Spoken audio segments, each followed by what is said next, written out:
Pada tahun 1847, dunia medis masih sangat terbatas.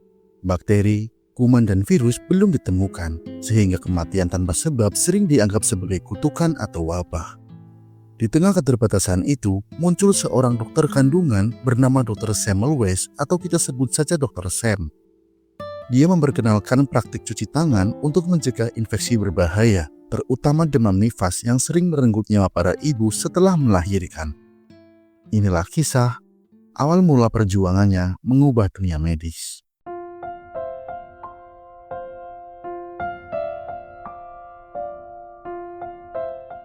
Suatu pagi, terlihat seorang wanita hamil yang menolak melahirkan di rumah sakit Wina, Austria. Dia percaya bahwa ada rumor tentang banyaknya bayi yang meninggal setelah melahirkan di rumah sakit, sehingga dia lebih memilih untuk melahirkan di rumahnya sendiri. Namun para petugas melarangnya karena menurut undang-undang setiap wanita diwajibkan melahirkan di rumah sakit.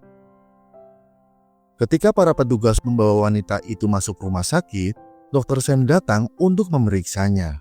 Dr. Sam menjelaskan bahwa posisi bayi di dalam kandungannya ternyata sungsang atau terbalik. Satu-satunya cara agar sang ibu dan bayinya bisa selamat yaitu dengan melahirkannya di rumah sakit. Sementara itu, direktur rumah sakit yaitu Profesor Klein bersama kepala dokter yang bernama Dr. Kolar tengah melakukan seleksi terhadap para pelamar yang ingin bekerja sebagai suster. Dari 3 pelamar, hanya Emma yang memiliki pengalaman sebagai suster, sehingga dia langsung diterima dan ditugaskan menjadi asisten Dr. Sam.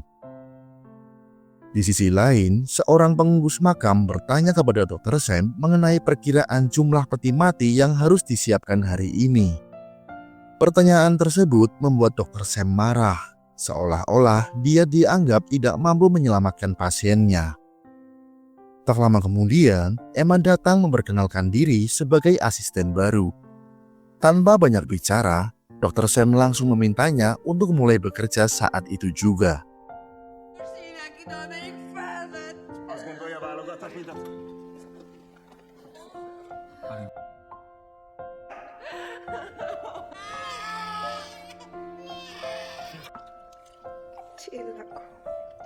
Setelah itu, kepala suster mengantar Emma ke kamar asrama tempat dia akan tinggal.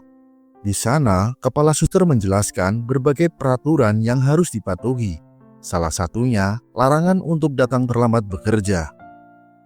Setelah merapikan barang-barangnya, Emma pergi ke panti asuhan untuk melihat kondisi adiknya. Emma dan adiknya ini adalah yatim piatu.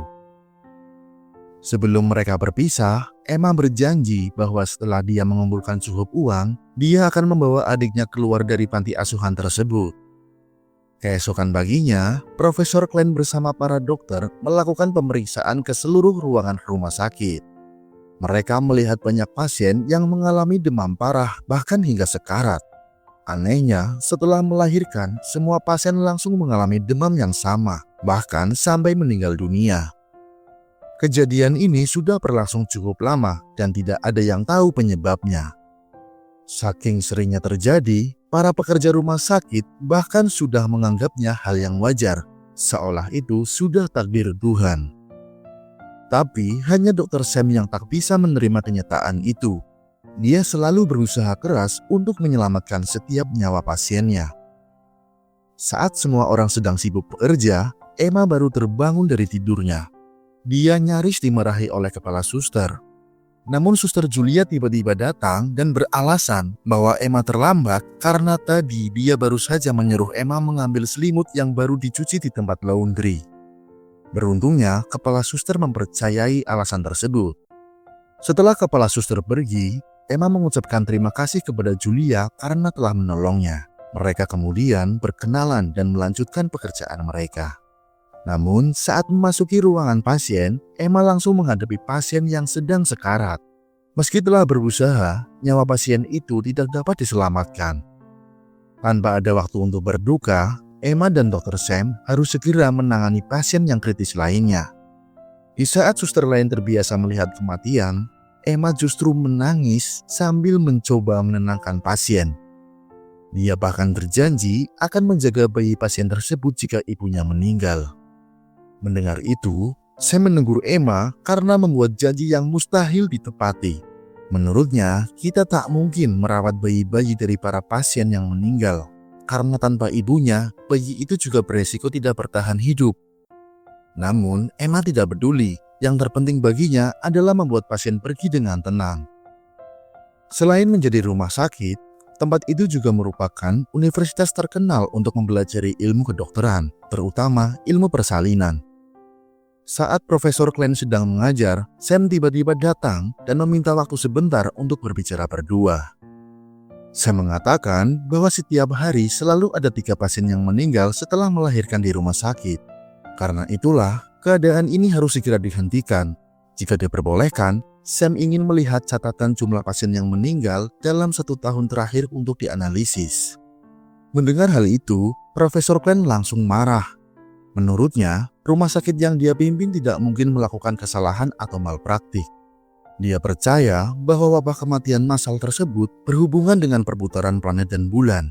Setiap kali bulan purnama, jumlah kematian biasanya meningkat.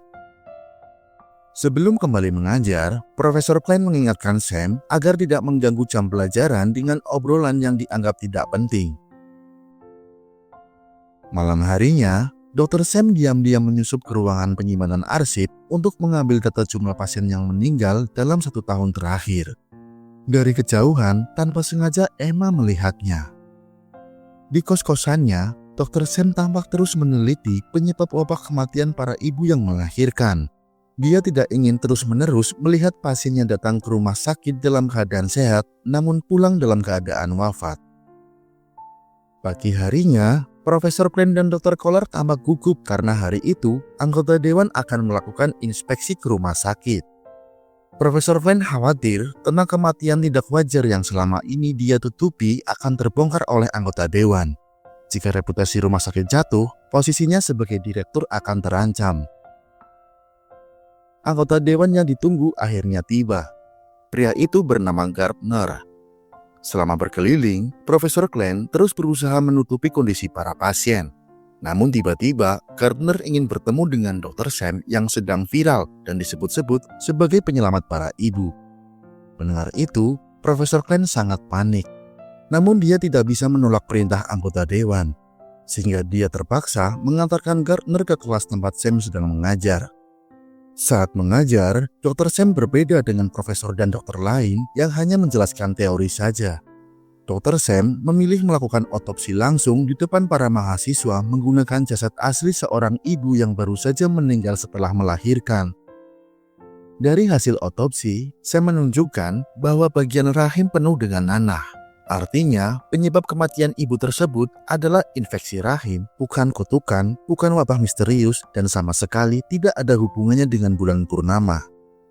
Melihat itu, Dr. Koller dan Profesor Klein berusaha mengalihkan perhatian Gardner dan memarahi Sam agar tidak berbicara sembarangan. Namun Gardner bukanlah orang yang mudah dibohongi. Dia lebih percaya Dr. Sam daripada Profesor Klein yang hanya mementingkan jabatannya. Dengan tegas, Gardner memerintahkan Dr. Sam untuk melanjutkan penelitiannya dan tidak perlu takut jika ada yang mencoba menghalangi. Siapapun yang menghalangi Sam sama saja melawan perintah dewan.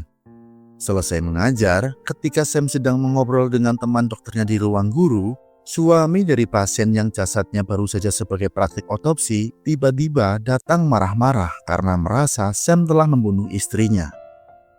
Dia tak terima jasad istrinya dibelah di depan publik. Meskipun Sam sudah menjelaskan bahwa otopsi itu dilakukan demi menyelamatkan ribuan nyawa lain, si suami itu tetap tidak terima. Dia lalu pergi sambil terus memaki-maki Sam. Ketika Emma sedang berjalan-jalan di luar jam kerja, Dr. Koller tiba-tiba menghampiri dan mencoba menggodanya. Emma yang cuek membuat Dr. Koller mengalihkan pembicaraan yang serius. Tanpa basa-basi, Dr. Koller menawarkan sebuah kerjasama. Dia ingin Emma menjadi mata-matanya dan melaporkan semua hal mencurigakan yang dia lihat saat bekerja sebagai asisten Dr. Sam. Sebagai imbalan, Dr. Koller berjanji akan membantu adik Emma yang tinggal di pantai asuhan kumuh itu bisa pindah ke asrama suster dan tinggal sekamar dengannya. Adiknya bahkan boleh ikut bekerja di rumah sakit. Tak lama kemudian, Profesor Glenn yang didampingi Dr. Kolar memanggil Dr. Sam ke ruangannya. Mereka menginterogasi tentang tindakan Sam yang beberapa waktu lalu membobol ruangan penyimpanan arsip data pasien. Dr. Sam tampak bingung bagaimana perbuatannya bisa diketahui. Namun karena sudah tertangkap basah, dia hanya bisa pasrah. Sebagai hukuman, Dr. Sam tidak akan menerima gaji selama 2 bulan ke depan. Sebelum pergi, Dr. Sam meminta izin untuk mengunjungi universitas kedokteran lain demi mempelajari ilmu baru yang dapat mendukung penelitiannya. Dengan kesal, Profesor Glenn akhirnya mengizinkannya. Di sisi lain, sesuai kesepakatan setelah Emma membocorkan informasi bahwa Dr. Sam telah membobol gudang berkas, dia akhirnya diizinkan membawa adiknya untuk tinggal bersama di kamar asrama. Sore harinya, di sebuah restoran, ketika Sam sedang asyik makan bersama 2 temannya, Julia dan Emma tiba-tiba masuk dan duduk di meja lain. Ketika Dr. Kolar datang lalu duduk bersama Emma dan Julia, Dr. Sam tampak seperti cemburu. Selesai makan, Sam mengajak Emma mengunjungi rumah sakit dan universitas di luar kota untuk studi banding. Rumah sakit itu terkenal karena tingkat kematian pasiennya sangat rendah. Saat berkeliling, Sam meminta Emma mencatat perbedaan penting antara rumah sakit ini dan tempat kerja mereka. Jarak antara kasur lebih teratur, dipisahkan tirai, dan perlengkapan seperti selimut serta kain dicuci 2 minggu sekali. Jauh lebih sering dibandingkan rumah sakit Sam yang hanya mencucinya 2 bulan sekali. Mereka memeriksa ruang pasien, ruang persalinan, hingga ruang otopsi. Semuanya tampak mirip dengan rumah sakit mereka. Namun, ada satu hal yang membuat Sam menjadi heran. Dari tadi, dia tidak mencium bau darah, kotoran, atau bau mayat sama sekali. Kenapa kebersihan sama tetapi baunya berbeda? Saat hendak pulang, dia bertemu direktur rumah sakit dan menanyakan cara menghilangkan bau darah. Namun direktur menolak membocorkan rahasianya karena alasan persaingan antar rumah sakit. Sebagai gantinya, saya meminta izin meminjam buku catatan kematian rumah sakit itu dan direktur pun mengizinkannya. Malam itu, sepulang dari sana, Sam mengajak Emma ke kosannya untuk membantunya menganalisis data kematian. Mereka bekerja selama berjam-jam, namun tetap belum menemukan kesimpulan yang jelas. Saat pagi menjelang, Emma berpamit untuk pulang. Siangnya, Emma pergi ke kantor direktur untuk menemui Profesor Glenn dan Dr. Kolar. Dia melaporkan seluruh kegiatan Sam. Emma terpaksa melakukan itu demi memastikan adiknya tetap diizinkan tinggal bersamanya. Saat mengajar di kelas, Sam meminta salah satu mahasiswa melakukan praktik otopsi pada mayat sungguhan. Karena gugup, mahasiswa itu tanpa sengaja melukai tangan Jacob cukup dalam. Sam yang kecewa kemudian mengusirnya dari kelasnya. Tak lama setelah itu, ketika Sam sedang berkumpul dengan sesama dokter asal Hungaria, Profesor Glenn datang menanyakan perkembangan penelitiannya. Sam menjelaskan bahwa dia masih belum menemukan titik terang.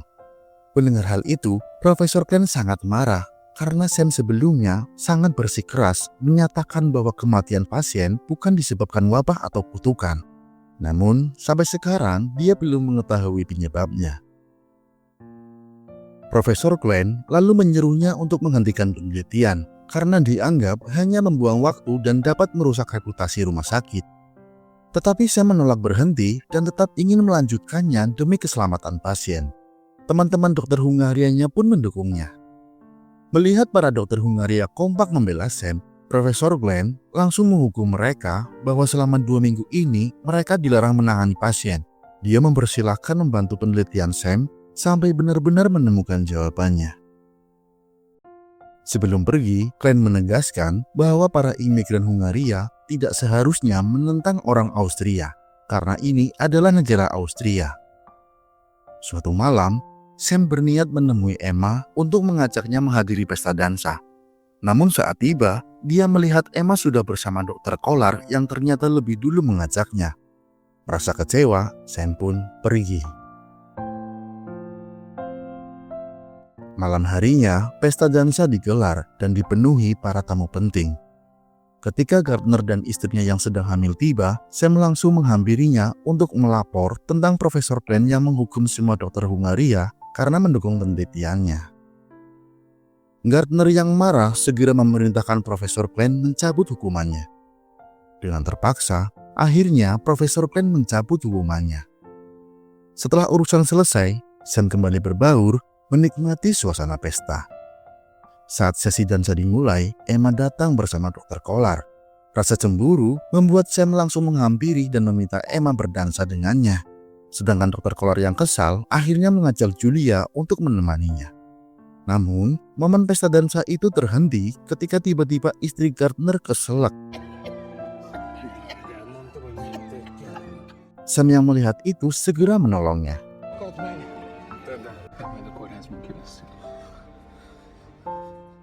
Setelah acara selesai, Sam mengantar Emma pulang. Tapi sebelum kembali ke asrama, mereka mampir dahulu ke tempat Jacob. Meski sudah dipanggil berulang kali, Jacob tidak merespon sama sekali. Ketika Emma mengintip lewat jendela, mereka terkejut melihat Jacob sedang sekarat. Saat diperiksa, kondisi Jacob ternyata sangat parah. Melihat itu, Sam bingung kenapa bisa separah ini padahal hanya tergores pisau bedah. Karena terlambat mendapatkan pertolongan, Jacob akhirnya meninggal dunia. Keesokan harinya, Sam masih tampak murung. Walaupun Emma berusaha menenangkannya, namun pikirannya tetap gelisah. Dia yakin kematian Jacob bukanlah kutukan. Pasti ada penyebabnya yang harus segera dia temukan. Karena itu, dia merasa harus segera menyelesaikan penelitiannya. Emma kemudian mendapatkan ide. Dia mengajak Sam menemui penjaga ruang jenazah untuk meminta izin melakukan otopsi terhadap jasad Jacob. Namun penjaga itu menolak karena takut dimarahi Profesor Klein. Sebelum pergi, Emma memberikan sebotol anggur yang sudah dia campur obat tidur. Tak lama kemudian, ketika penjaga itu tertidur pulas, Emma dan Sam diam-diam mengambil kunci ruang jenazah dan melakukan otopsi. Selesai mengotopsi, hasilnya sungguh sangat mengejutkan. Sam menemukan bahwa Jacob meninggal karena infeksi yang sama dengan kematian para ibu melahirkan di rumah sakitnya. Sam lalu menyadari bahwa sumber penyebaran penyakit berasal dari tangan para dokter yang memegang pisau operasi tanpa dibersihkan terlebih dahulu. Dari tangan-tangan yang tidak steril inilah infeksi menular ke pasien berikutnya. Kesadaran itu membuat Sam sangat terpukul. Dia merasa bersalah karena selama ini tanpa dia sadari dirinya ikut menjadi penyebab kematian banyak pasien. Saat jalan-jalan untuk menenangkan pikirannya, Sam berpapasan dengan suami salah satu pasien yang sebelumnya marah-marah karena istrinya diotopsi di depan umum. Tanpa memberi kesempatan Sam menjelaskan, pria itu dan anaknya langsung memukulinya hingga babak belur. Malam harinya, ketika Emma dan adiknya sedang beristirahat di dalam kamar, Sam datang mengetuk pintu. Melihat kondisi Sam yang penuh luka, Emma terkejut dan segera membawanya masuk untuk merawat serta mengobati lukanya. Keesokan harinya, Sam terus menyikat tangannya dengan sangat keras. Rasa bersalah membuatnya seolah ingin menghapus dosa di kedua tangannya. Ibu kos kemudian mengabari bahwa Emma sedang menunggunya di depan. Sam pun segera menemuinya. Emma datang membawakan cairan kimia yang dia curi dari rumah sakit sesuai permintaan Sam. Namun, setelah Sam membasuh cairan itu di tangannya berkali-kali, bau darah di tangan Sam tetap tidak hilang.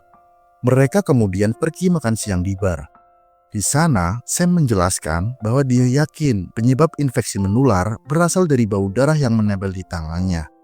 Karena masih penasaran, dia mencoba mencuci tangan dengan alkohol paling mahal, tetapi hasilnya tetap sama. Saat kembali ke kos, secara tidak sengaja, Sam melihat ibu kos sedang mencuci selimut menggunakan bubuk kaporit. Dia langsung mencobanya di tangan, dan untuk pertama kalinya, bau darah itu benar-benar hilang. Menyadari pentingnya temuan ini, Sam segera bergegas pergi ke rumah sakit. Sesampainya di sana, Sam menghadang Profesor Klein dan para dokter lain yang hendak masuk ruang pasien. Dia melarang mereka masuk sebelum mencuci tangannya dengan kaporit.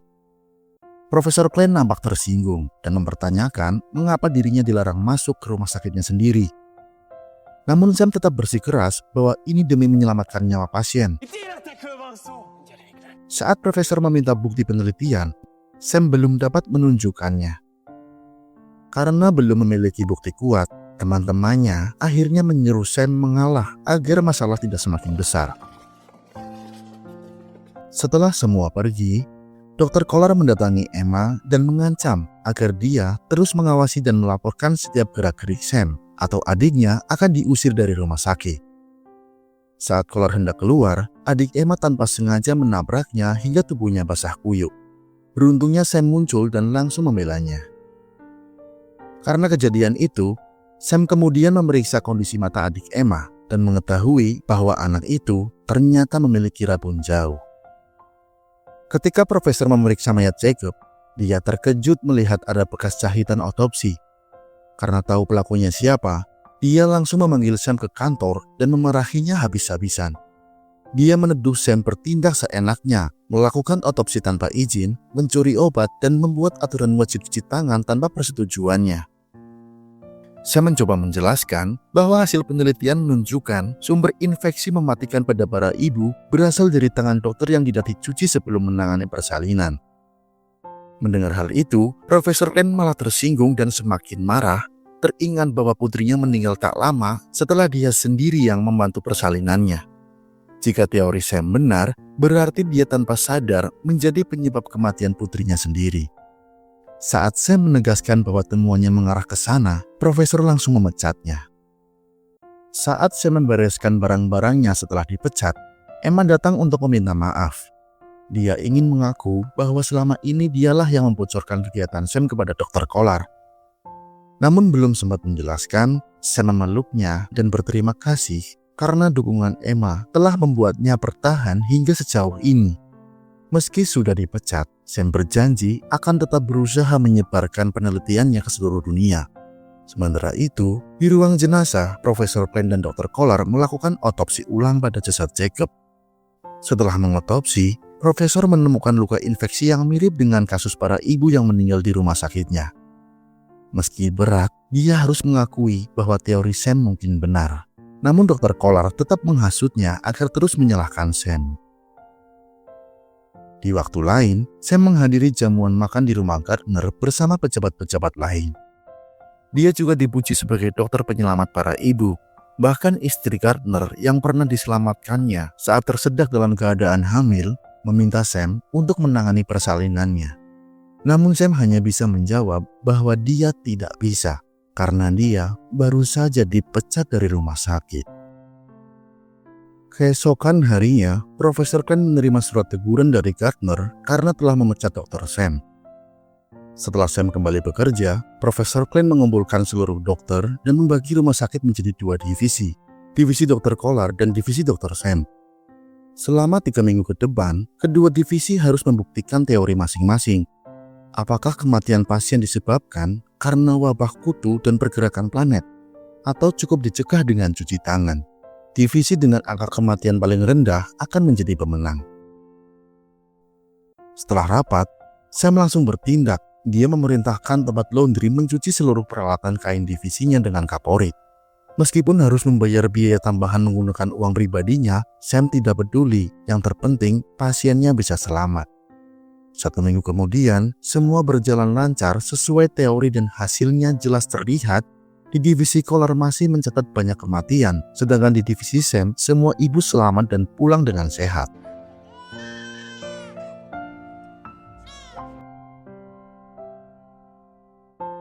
Saat profesor mencium tangannya di kantor setelah dicuci, bau darah yang sudah puluhan tahun melekat di tangannya kini hilang dan terasa sangat bersih. Dia menyadari bahwa apa yang dikatakan Sam memang benar. Perlahan, rasa bersalah menghampirinya. Dia sadar kemungkinan besar kematian putrinya ada kaitannya dengan bau darah di tangannya ini. Suatu hari, salah satu dokter dari divisi Kolar tiba-tiba meminta Sam untuk membantunya karena istrinya mau melahirkan. Meski awalnya Sam bersikap dingin, tapi akhirnya dia bersedia menolong.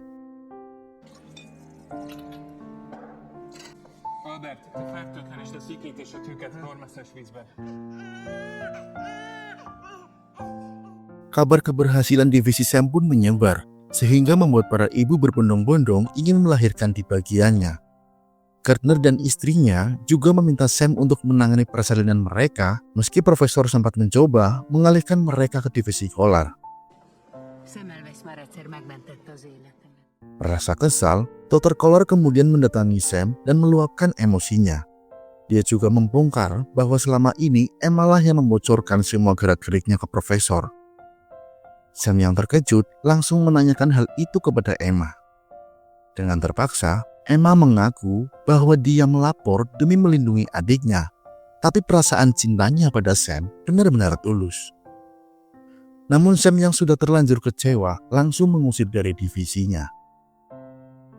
Keesokan harinya, Julia menggantikan Emma untuk membantu persalinan istri Gardner. Setelah proses yang panjang, akhirnya bayi lahir dengan selamat dan sang ibu juga dalam keadaan sehat. Namun beberapa hari kemudian, sebuah bencana terjadi. Banyak pasien di divisi Sam mendadak meninggal dunia. Waktu diperiksa, kondisi pasien yang masih hidup juga mendadak kritis. Saat Sam mencium tangannya, bau darah kembali seperti dulu lagi. Kini dia hanya bisa pasrah menyaksikan satu persatu pasiennya, termasuk istri Gardner, meninggal dunia.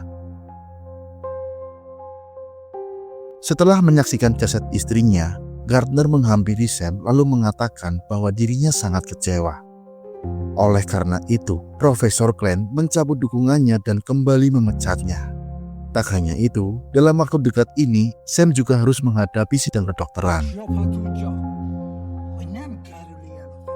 Di kamar kos, Sam terus menangis, menyesali dan menyalahkan dirinya sendiri. Tak lama kemudian, temannya datang dan menyarankan agar Sam segera melarikan diri sebelum izin praktiknya dicabut dalam persidangan jika dia terbukti bersalah. Namun Sam menolak karena merasa bahwa dirinya pantas menerima hukuman ini. Di sisi lain, Emma mulai mencurigai sesuatu setelah salah satu pasien mengeluh tentang kasurnya berbau busuk dan membuat kulit gatal. Saat rumah sakit sepi karena semua orang menghadiri persidangan, Emma menyelinap ke kantor Dr. Kolar. Setelah digeledah, Emma menemukan struk laundry di sana. Setelah menanyakan langsung kepada pemilik laundry, dia menyadari bahwa minggu kedua, kain-kain dari divisi Sam tidak lagi dicuci dengan kaporit. Ketika persidangan dimulai, Gardner membacakan seluruh tuduhan kepada Sam, mulai dari malpraktik, melawan perintah, otopsi tanpa izin, hingga menyebabkan banyak pasien meninggal. Mendengar tuduhan itu, hati Sam sangat terasa perih. Sam lalu diminta untuk memberi pembelaan. Namun, dia hanya bisa berkata, mengapa di minggu pertama semua berjalan lancar, tetapi di minggu kedua justru banyak pasien meninggal. Gardner lalu meminta bagaimana tanggapan Profesor Glenn sebagai atasannya. Profesor Glenn sebagai atasan mengaku sempat percaya pada teori Sam, tetapi ternyata minggu ini semua kembali seperti semula. Tingkat kematian pasien tetap sama seperti sebelumnya, bahkan lebih banyak. Profesor Glenn juga meminta maaf telah mengizinkan Sam mempraktekannya. Sidang kemudian dilanjutkan dengan kesaksian Emma. Ia menceritakan semua tentang Dr. Sam yang baginya adalah sosok keras, tegas dan pemarah, tetapi sangat tulus dan selalu mengutamakan keselamatan pasien. Emma pun menjelaskan bahwa kematian pasien pada minggu kedua bukanlah kesalahan Dr. Sam, melainkan akibat tindakan Dr. Kolar. Karena kesal divisinya kalah dari divisinya Dr. Sam, Dr. Kolar diam-diam memerintahkan pemilik laundry untuk menghentikan penggunaan kaporit. Akibatnya, jumlah kematian meningkat drastis dibanding minggu pertama. Dan pasien yang sembuh mengeluh kulitnya gatal-gatal setelah spray kasurnya diganti. Bukti tindakan tersebut dapat dilihat dari struk laundry yang telah dia temukan di kantor Dr. Kolar dan telah dikonfirmasi langsung kepada pihak laundry. Mendengar tuduhan itu, Dr. Kolar membantah. Dia menegaskan bahwa pada saat itu dia tidak pernah meninggalkan rumah sakit, apalagi pergi ke laundry yang tidak ada hubungannya dengannya. Para suster pun selalu melihatnya berada di dalam rumah sakit. Ketika suasana memanas, Julia tiba-tiba berdiri dan bersaksi. Dia menjelaskan bahwa Dr. Kolar memang tidak pernah meninggalkan rumah sakit, tetapi dialah yang menyuruh Julia pergi ke laundry dan menyuruh tukang laundry untuk menghentikan penggunaan kaporit. Julia tidak bisa menolak karena Dr. Kolar selalu mengancam para suster akan dipecat jika tidak mematuhi perintahnya. Julia yang selama ini merasa ditindas dan dimanfaatkan, menegaskan bahwa ucapan Emma memang benar. Dr. Sam tidak bersalah dan pelaku sebenarnya adalah Dr. Kolar. Akhirnya, Dr. Kolar mengakui bahwa dia menghentikan penggunaan kaporit karena hal itu dianggap buang-buang biaya. Dia melakukannya untuk menghemat anggaran rumah sakit dan menurutnya langkah itu justru membantu penghematan biaya. Kemudian, Sam langsung menunjukkan sebotol kaporit dan menjelaskan bahwa harga satu botol yang bisa menyelamatkan nyawa manusia, harganya hanya 1 koin. Karena pelakunya sudah ditemukan, akhirnya Profesor Glenn dan Gardner memutuskan untuk mencabut izin praktek Kolar sebagai dokter dan memecatnya secara tidak terhormat. Selain itu, mereka juga membebaskan Sam dari segala tuntutan dan atas jasanya, Profesor Glenn dan Gardner akan segera mengembalikan nama baiknya sebagai dokter penyelamat nyawa para ibu.